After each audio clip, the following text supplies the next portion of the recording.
आप सभी को पुरुषोत्तम मास की ढेरों शुभकामनाएं। प्रिय दर्शकों, आज के इस वीडियो में मैं आपसे बात करने वाली हूँ सबसे महत्वपूर्ण विषय के बारे में।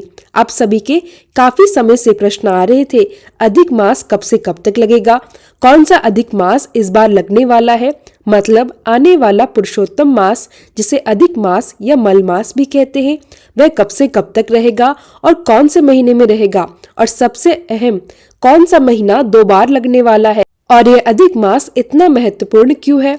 तो इस मास में हमें क्या करना चाहिए और क्या नहीं करना चाहिए, क्या इस मास में शुभ मांगलिक कार्य करने चाहिए या नहीं, क्या हम व्रत आदि रख सकते हैं या नया कार्य शुरू कर सकते हैं, और अगर जो व्रत हम पहले कर रहे हैं तो क्या उन्हें अधिक मास के दौरान पूरा कर सकते हैं, उसका उद्यापन कर सकते हैं।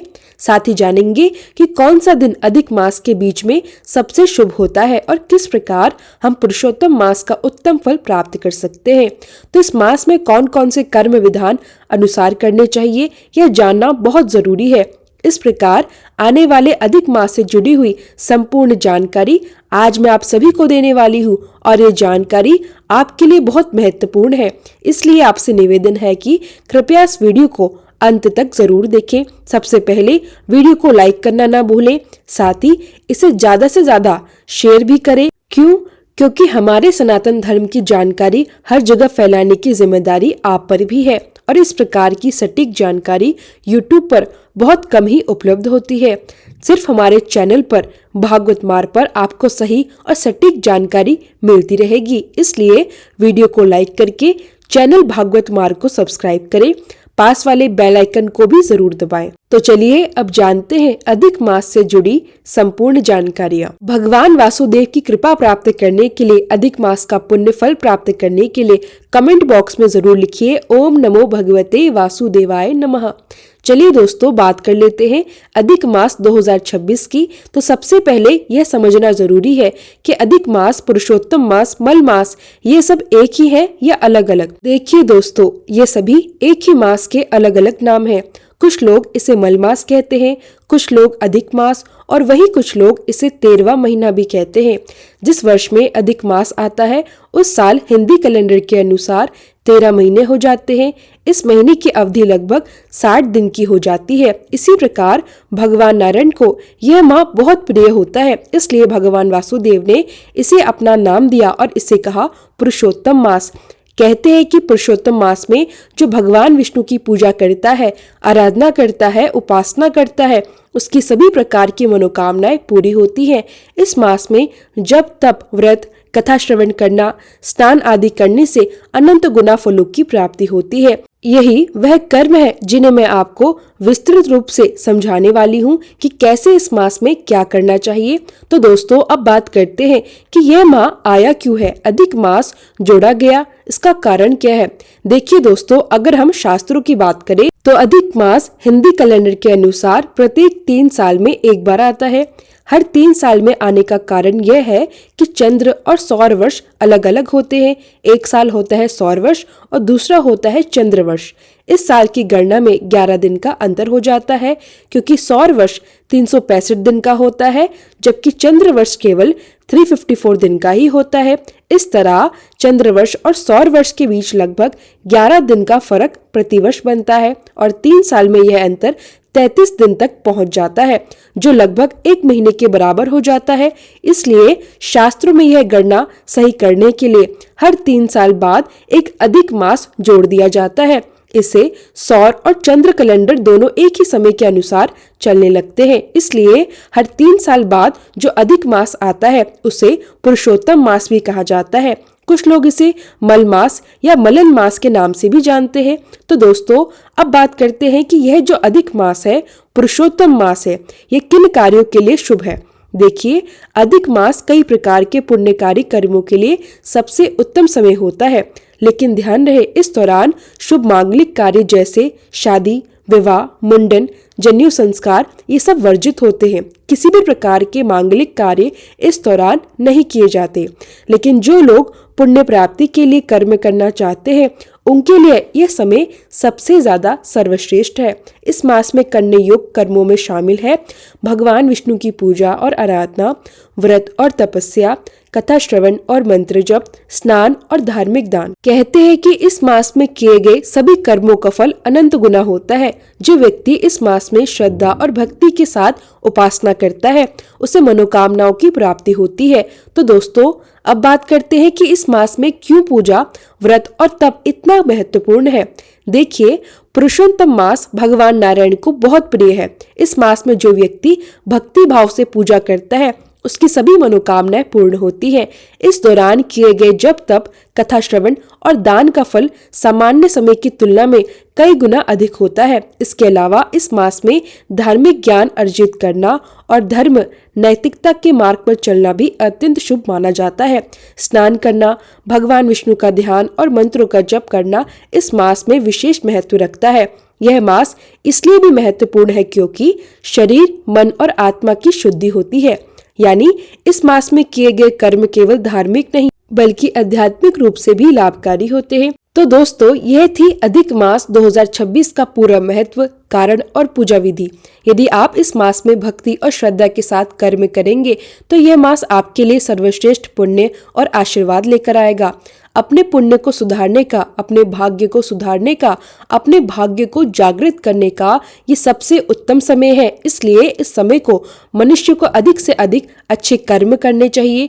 क्या कर्म करने चाहिए मैं आपको बताती हूँ, लेकिन सबसे पहले यह जानना जरूरी है कि इस वर्ष पुरुषोत्तम मास कब से कब तक रहेगा और कौन सा महीना है जो 2 बार आने वाला है।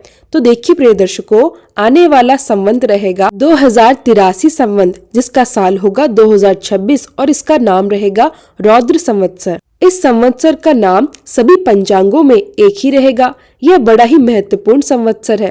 पुरुषोत्तम मास की शुरुआत इस साल ज्येष्ठ मास में होने वाली है, यानी कि जो ज्येष्ठ का महीना होता है वह इस वर्ष अधिक मास के रूप में रहेगा। कुछ लोग पुरुषोत्तम मास की गणना में गलती कर देते हैं। देखिए गलती कैसे होती है। कुछ लोग पहले 30 दिनों को मुख्य मास यानी शुद्ध मास मान लेते हैं और अगले 30 दिन को अधिक मास, जो कि बिल्कुल गलत है। शास्त्र कहता है कि अधिक मास की शुरुआत शुक्ल पक्ष की प्रतिपदा तिथि से मानी जाती है। यही सही तरीका है। सामान्य मास की शुरुआत कृष्ण पक्ष से होती है। अगर हम मास की शुरुआत पहली प्रतिपदा से मान ले तो शुक्ल पक्ष की शुरुआत हो जाएगी। अगर हम पूरे 23 दिन शुद्ध मास में गिनते हैं और फिर अधिक मास गिनते हैं तो कृष्ण पक्ष फिर से आ जाएगा। क्यों? क्योंकि पहले 15 दिन कृष्ण पक्ष होंगे और फिर 15 दिन शुक्ल पक्ष। 30 दिन पूरे होने के बाद अगली शुरुआत फिर से कृष्ण पक्ष से मानी जाएगी। इसी वजह से पुरुषोत्तम मास की गणना में बड़े बड़े लोग भी गलती कर बैठते हैं। पुरुषोत्तम मास की शुरुआत किसी भी महीने के 15वें दिन से मानी जाती है, यानी कि महीने के मध्य से ही इसकी शुरुआत होती है। इस समय का सबसे बड़ा लाभ यह है कि यदि आप अच्छे कर्म करेंगे, पूजा करेंगे और दान करेंगे तो यह आपके भाग्य और पुण्य दोनों को सुधारता है। पुरुषोत्तम मास का महत्व इसलिए भी बहुत है क्योंकि यह भगवान विष्णु को प्रिय मास माना गया है। इस मास में किए गए सभी कर्म और दान विशेष फल देते हैं। इसलिए इस समय को व्यर्थ न गवाएं, बल्कि इसे सकारात्मक ऊर्जा और पुण्य के लिए समर्पित करें। इस मास में आप साधारण पूजा, ध्यान, अच्छे विचार और दान करके अपने जीवन को खुशहाल बना सकते हैं। यदि किसी कारणवश आप घर पर नहीं है तो भी मानसिक पूजा और मंत्र जाप किया जा सकता है। इस मास में जो भी पूजा विधि अपनाई जाए उसका मन से करना बहुत महत्वपूर्ण है, क्योंकि मन से किया गया कर्म शास्त्र अनुसार सबसे उच्च फलदायक माना गया है। तो प्रिय दर्शकों, इस वर्ष रौद्र संवत्सर, पुरुषोत्तम मास और अधिक मास की सही गणना को जानकर ही आप अपने कर्म और पुण्य को सही दिशा में ले जा सकते हैं। इस समय को अधिक से अधिक अच्छे कर्म, दान और मन से पूजा में व्यतीत करें। याद रखिए, पुरुषोत्तम मास की शुरुआत शुक्ल पक्ष की प्रतिपदा तिथि से होती है और यही सही समय है अपने भाग्य और पुण्य को जागृत करने का। देखिए दोस्तों, अगर हम बात करें 2026 की तो सबसे पहले समझते हैं शुद्ध ज्येष्ठ मास के बारे में। 2026 में शुद्ध ज्येष्ठ मास का कृष्ण पक्ष 2 मई 2026 से शुरू होगा, यानी ज्येष्ठ मास का आरंभ इसी दिन से माना जाएगा। यह जो पक्ष है यानी कृष्ण पक्ष, यह 16 मई 2026 तक चलेगा और जैसे ही 17 मई आएगी शुक्ल पक्ष आरंभ हो जाएगा। तो 17 मई से अधिक श्रेष्ठ शुक्ल पक्ष प्रारंभ हो जाएगा। तो पहले 15 दिन यानी 2 मई से 16 मई तक शुद्ध ज्येष्ठ मास के रहेंगे और इस दौरान कृष्ण पक्ष रहेगा। अब आते हैं अधिक मास की बात पर। जैसे ही 17 मई 2026 आएगा, ज्येष्ठ मास का शुक्ल पक्ष शुरू हो जाएगा। 17 मई से लेकर 31 मई 2026 तक यही अधिक ज्येष्ठ शुक्ल पक्ष कहलाएगा। यानी 17 मई से अधिक मास शुरू हो जाएगा और फिर 1 जून 2026 से अधिक ज्येष्ठ कृष्ण पक्ष आरंभ होगा। यह 15 जून तक चलेगा।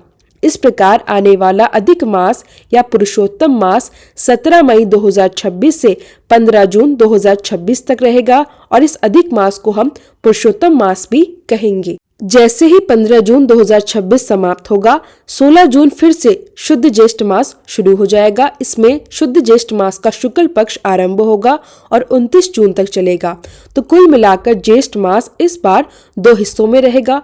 पहले 15 दिन शुद्ध ज्येष्ठ मास के प्रारंभ होंगे और अंतिम 15 दिन भी शुद्ध ज्येष्ठ मास के रहेंगे। बीच के जो दिन है वो मुख्य रूप से अधिक मास के ही रहेंगे, यानी ज्येष्ठ मास का अधिक मास जो 17 मई से लेकर 15 जून तक रहेगा। कुल मिलाकर 30 दिन का होगा। इस दौरान हम कहते हैं कि पुरुषोत्तम मास चल रहा है। तो ध्यान रखें कि इस बार अधिक मास का समय 17 मई से 15 जून तक रहेगा। तो दोस्तों, मैंने आपको पूरा समय और तारीख क्लियर कर दी है। 2026 में अधिक मास कब से कब तक रहेगा, अब यह आपको पूरी तरह से पता है। अब बात करते हैं उन प्रश्नों के बारे में जो कि आप सभी बार बार पूछ रहे हैं कि अधिक मास में क्या करना चाहिए और क्या नहीं करना चाहिए। क्या हम नया व्रत शुरू कर सकते हैं या उद्यापन कर सकते हैं? क्या कुछ विशेष इस मास में करके हम भगवान को प्राप्त कर सकते हैं? तो देखिए, शास्त्र के नियम के हिसाब से गुरु और शुक्र जब अस्त होते हैं या बाल अवस्था में आते हैं या वृद्ध अवस्था में होते हैं, उस समय किसी भी व्रत को शुरू करना या उद्यापन करना उचित नहीं है। इसी प्रकार मलमास के दौरान हमें किसी प्रकार के व्रत को ना तो प्रारंभ करना चाहिए, ना ही उसका उद्यापन करना चाहिए।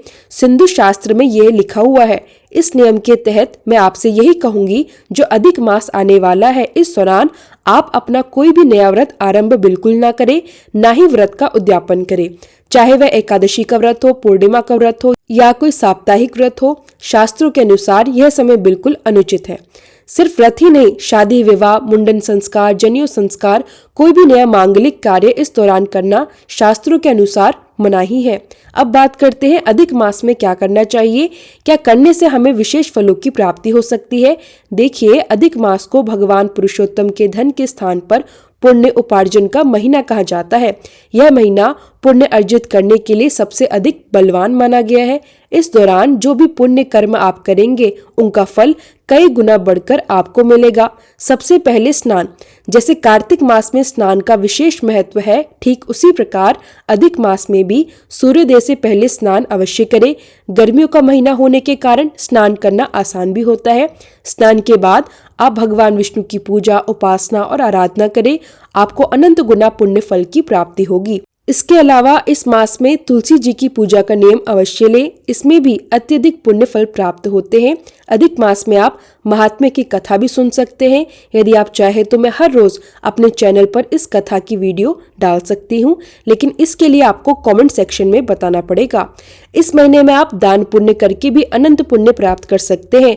गर्मियों का महीना होने के कारण जल का दान, प्याऊ बनवाना अत्यंत लाभकारी है। इसके अलावा रसीले फल, अन्न, वस्त्र जरूरतमंदों को दान करने से भी कई गुना पुण्य प्राप्त होता है।